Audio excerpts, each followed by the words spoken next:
in the society today, we have been hearing about teens. Most people will mistake it for, a stage of childhood. This one will say someone that is of the age of 20. This one will say, so many things. We are hearing of so many things. So, I believe you are in the best position to tell us, educate us, who is a teen. Do you call this molestation?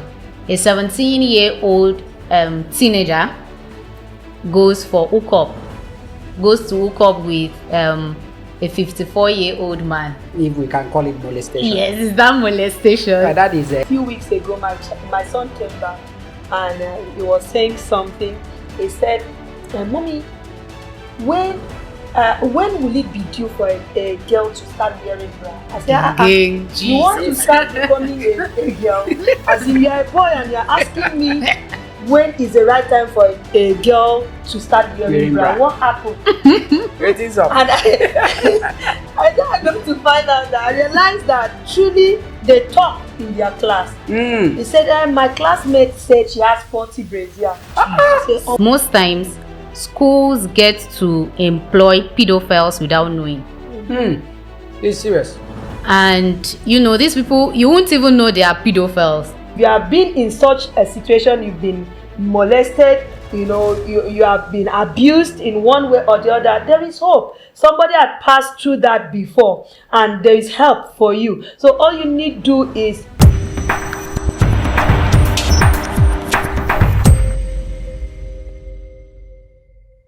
Hello there, beautiful, fantastic, and amazing viewers. Welcome back to Uproot the Issue podcast. Of course, the segment of podcast that tries to inject every issue that affects you as a person, the family, and the environment.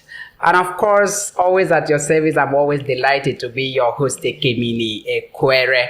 And today, we are actually looking at this issue that is flying rampantly in the society today.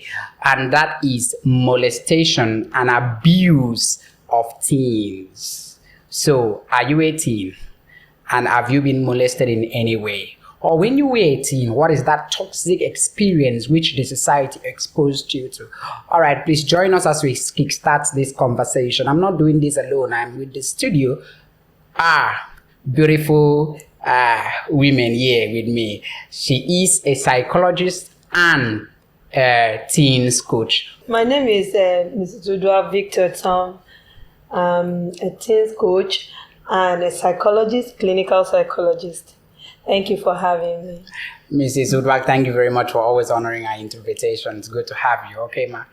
Hello, MC Purpose. You can call me Udwagime or Purposime. Mawala too much.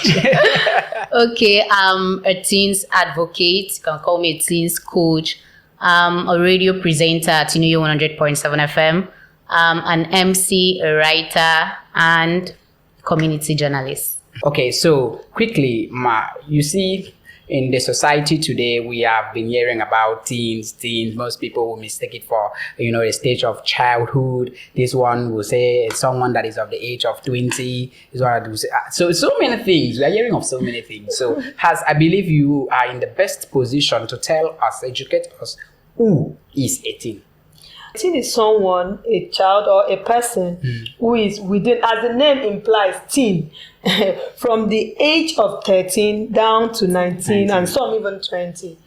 You understand? So that's who a teen is. So if you are still 10, 11, you are a preteen, warming up to become a teen. Okay, all right. So, Ms. Purpose, let's hear from you. So, from your own, experience with the young ones. So, who are you? Who are those people that you can actually classify as people in the categories of teens? Okay, I said earlier, a teenager or a teen is someone between the ages of 13 and 19. And also, there's one definition of a teen that I love so much, that a teenager is someone who is characterized by mood swing, rebellion, and nonchalant attitude. So that's one definition that they've given to teenagers. And also, a teenager is someone who is, developing into an adulthood. Okay. What are those attitudes that depict molestation when you come to do with teen? All right. I would love to say that teenagers are trying to model a life that they're supposed to follow. Doesn't just start from teenage. Yeah. Protecting your child from molestation as well doesn't just start from teenage. There are basic things you need based on your family values that you need to instill into the child that is growing into teenage and then into adulthood. So molestation happens when a child is exposed to toxic environment and then to toxic people, individuals around, and that's also as a result of negligence from the family or the parents' angle. So everyone needs to guide to avoid molestation. You see it now in the society, in the bid to make your child to slay and train. You are wearing a young child now.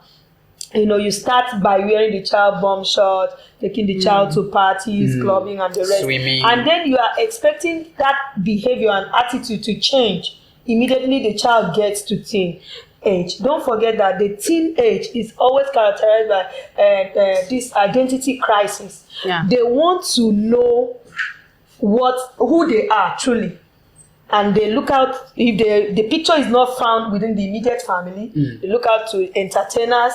They look up to those movie stars out there, and they want to model their lives after that. And you can't actually come out from the blues to stop them. And most of these, in the bid to finding themselves, during the journey of trying to find who they truly are, they are exposed to all manner of things. They're exposed to this molestation that we are talking about. Okay, so MC Purpose, what you see the whole idea about molestation, abuse, what are those activities, what are those actions that shows very well that this is an abusive action, this is an abusive behavior, this teen is abused, this is wrong, even as an adult doing it, or posing such action on the teen? One of the ways to know, and one of the effects of abuse is when you see secretive behavior. That even goes with molestation.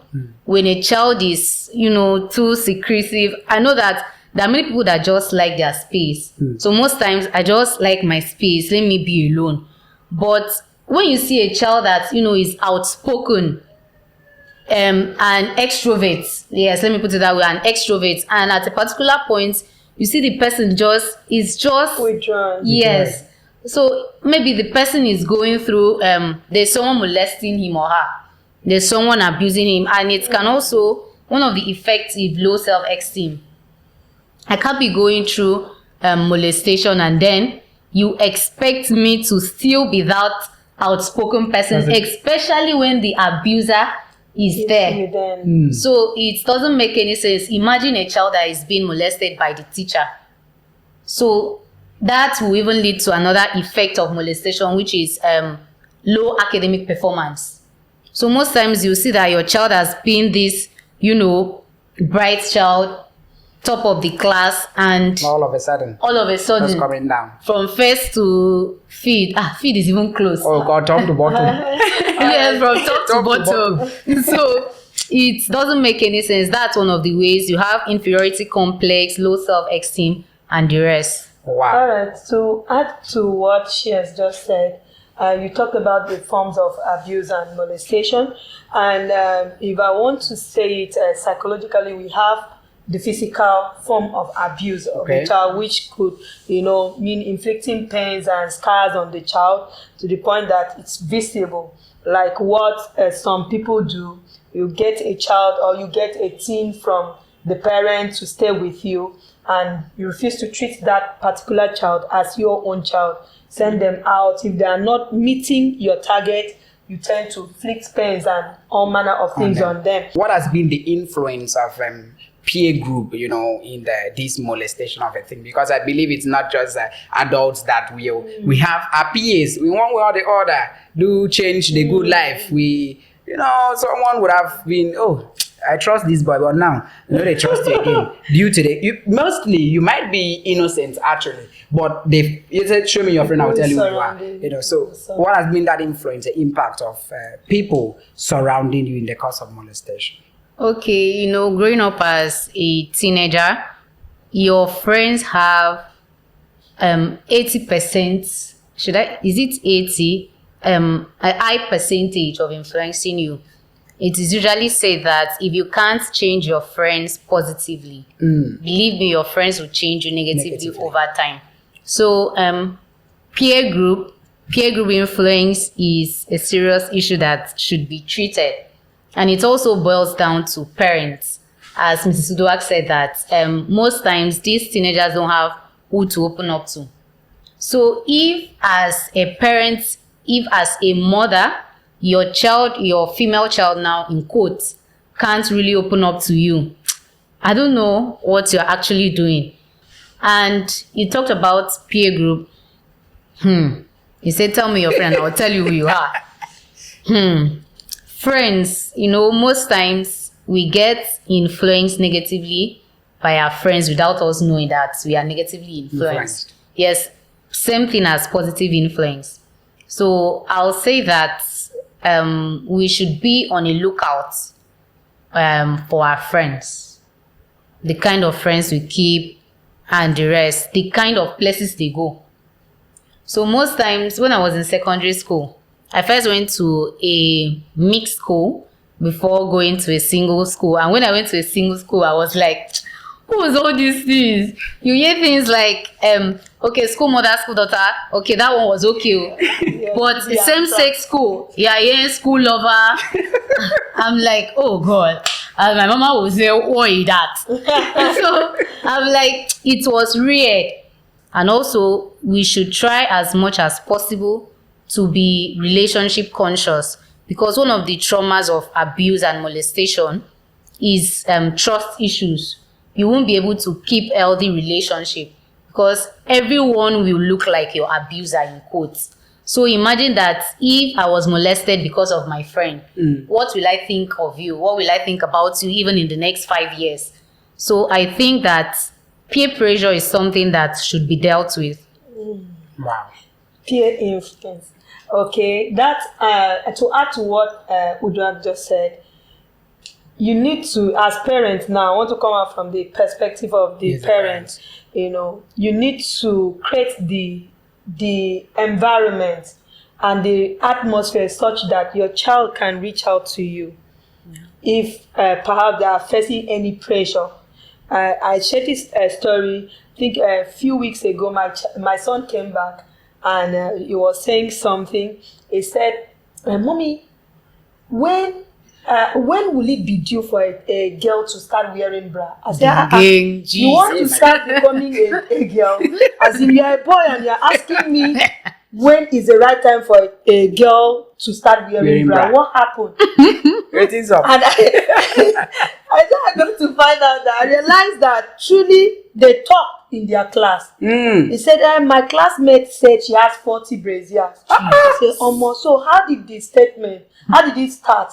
You are sitting, at least I've been able to come to your school before. I know your sitting position. Yeah. You are sitting at the back. This girl is sitting in front. So what happened? How did you migrate to the front to start discussing bra issue? At your age. And he said they had, during break, they were just gisting. He moved to the front and the girl started talking. I said, okay, this is not the time to, one, you are not a girl. Bra is not for you. And then having the mindset, it's based on what maybe the parents expose this child to. That is not how you are supposed to have. Because right now, you will be looking at any young girl's chest to see whether the person is wearing bra or not. And that's not what we send you to do right now. You are there to learn and then remove your mind from there. Girls will wear bra depending on, I had to explain to him, depending on their ages, when they get to puberty, or depending on how they are being fed by their parents, how they grow, so that the girls start having breasts on time or whatever. So I had to explain to him, but I needed to deviate his mind from from looking out, to any young girl to see whether you are wearing bra or not. And then when you now get to see the one that is not wearing bra, sure you still want to look.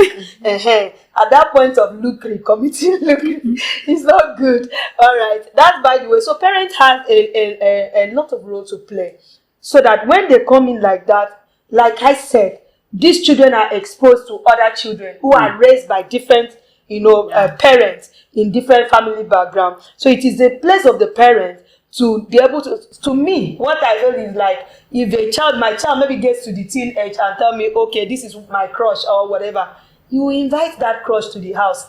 Let's have a tete-a-tete with that crush of yours. Rather than trying to you are this, you are that. No. By so doing, you'll be able to guide that child on who they should relate with, and also try to make them to be assertive. Learn to be assertive, both to your friends and then to whoever is around. You are not insulting the person, you are making your points clear. Because if a child is raised in such a way that the teen is like, yes, I go with what this person said, and they don't have opinion of their own, they will be easily influenced. So they can say, come, let's go and do this, come, let's go and do that, and they'll follow. And most of them, depending also on their personality, they wouldn't want to, but because they don't want to lose their peers, they wouldn't want to lose their sphere of influence, or just having a sense of belonging. They would just want to go with them, not because they want it. You are not smoking, but you are sitting where they are smoking just to maintain your friends. So everyone has a role to play, but it starts from the parents now. The influencers, like I told them, if you are not influencing them, they will definitely influence you. If you know that this thing is right and you are not doing it, they will tell you the negative ones. As you are going out there, you will see people from different religious, body in your school. It is your place to really maintain your stand and be assertive. Learn to be assertive. And by so doing, when your peers or your friends get to find out that this one is not easily influenceable, so that they will join you or they will leave you alone. Wow. This purpose, you see, at the same time, I noticed that we all have our own weaknesses. Oh yes. So these weaknesses must have been, attributed to the level of connection that we have with them, our family members, and friends at the same time, even in school. So particularly in the learning environment, just as she has just said now, what do you think has been that weaknesses that, we actually obtain from the school environment as teens? Most times, schools get to employ pedophiles without knowing. It's serious. And these people, you won't even know they are pedophiles. One of my friends was telling me that there was a man now, like someone you see and you call him sir, not sir. Not sir. Because it's of your father's age. Yeah. He said the man looking all strict and the rest, but the thing inside, like the personality inside the suit that he wore was different. So I don't know how they will walk around it, because pedophiles now, you hear of stories of a man abusing and molesting a 2-year-old. It's not making any sense. So now teenagers, the Gen Z now, someone said, someone talked about molestation somewhere. And he said, do you call this molestation? And gave an instance. A 17-year-old teenager goes to hook up with a 54-year-old man. If we can call it molestation. Yes, is that molestation? That is Lemos. On litmus paper. So it's things like that. So, and also one of the ways we can avoid this is knowing who you are. It boils down to your personality, self-discovery, and the rest. I believe that you are actually enjoying how we are rolling the dice of this conversation. Of course, please remember that molestation is the genesis of frustration and destruction. So, I believe you are actually on our channel 247. So please, to be updated with every other episode that is coming in, try as much as possible to subscribe to this channel. what are those trauma that teens that face molestation go through? All right, and like you said, PTSD is one of the experience that children that had adverse childhood experiences, get to experience over time. That diverse different types of traumas that they are exposed to, and let's say for instance, most of these people start with withdrawal. Some of them lost their sleep. They are exposed to insomnia. They can't sleep. They jerk anytime they are up. They're sleeping. They can't focus. They can't concentrate. If, of course, this teen age is your afternoon age where you are trying to get your certification, going to school, your grades will come down. The person is isolated or withdrawn from the activities that used to give joy or happiness to that individual. These people are exposed to this PTSD not because some of them indulges like in eating disorders. Some of them, as a result of the molestation and the abuse they face, they get to find themselves experiencing the eating disorder, whether it is bulimia nervosa, anorexia nervosa, whatever eating disorder, they get to do it because they want to get themselves back. So they are exposed to so many of these symptoms of this molestation, which is not really good for them. Their self-esteem and self-worth will go. They will tend to see the world through the eyes of the molester, and some of them, it will trail them even to adulthood, where they have actually had some friends said they can never get married. And I asked why can't you get married? Say, I can't stay in the same house with a man. And most times when you try to probe further, you get to find out that at a particular point in their teen life, there was something that happened that made them to form that ideology that it's not okay to marry. But despite the fact that maybe through looking through the eyes of the windows of their parents' marriages or the marriages around them, they decided that they're not going to get married. And probing further, you get to find out that they were either molested, and then each time they see a man who is even innocent and interested in them, they will now tend to tag them with their past, which is not supposed to. So in such a situation, the individual needs to go through a therapeutic session to be able to be healed, and then the person can be okay to accept his or herself again, and then be able to thrive in this society. So they are exposed to all those traumas as a result of their experiences in the past. So if you have been in such a situation, you've been molested, you have been abused in one way or the other, there is hope. Somebody had passed through that before, and there is help for you. So all you need to do is seek out for help, open up, talk.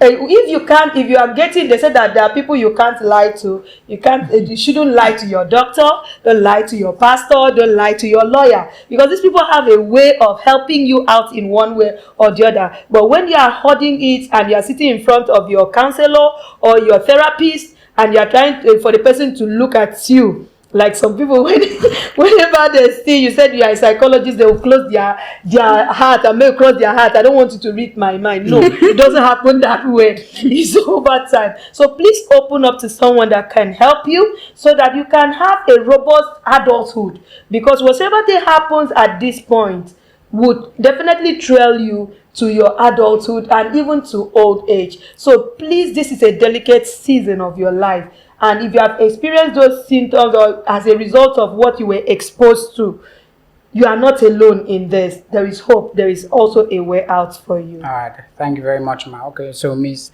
Purpose, just opportunity of saying one or two words. Just briefly, what do you have for your viewers out there? What do you have as your message about those that must have been molested in one way or the other, the teens? Your final message today. Okay, as Mrs. Udoak said that you are not alone. Believe me, you are not alone. There's someone that has gone through that season of your life. There's someone that has been through that thing that is in your head that you can't tell anybody. And another thing is that you should find a therapist. Even scripture says that be not conformed to this world, but be transformed by the renewing of your mind. your mind can actually be renewed. Yes, it's not that you are going to forget the experience. Yes. No, but it's one thing for your mind to be renewed, and it is another thing for you to feel you can forget the experience. It's just like the popular saying, forgive and forget. You can forgive, but you can't forget the action. Yes. So you need a mind renewal. Yes. I'll still repeat what Mrs. Dwak said. You are not alone. Open up to someone. There's nobody. Open up to the right person, please. Yes. Don't just open up to anyone. Open up to the right person. Open up to someone that you've seen a potential solution in the person, so you don't get abused the second time. It was a nice and a fantastic experience here, and the conversation with Mrs. Udwak, a clinical psychologist and a teens co-chair, Miss Udwak as well, internationally known as MC Purpose. MC Purpose, thank you very much for joining me. Thank you. And this is me telling you that you are a great person. It only takes time for the potentials in you to be revealed. Thank you very much for having me, and thank you very much for always staying tuned to this favorite podcast show. Until next episode, please stay safe. Bye for now.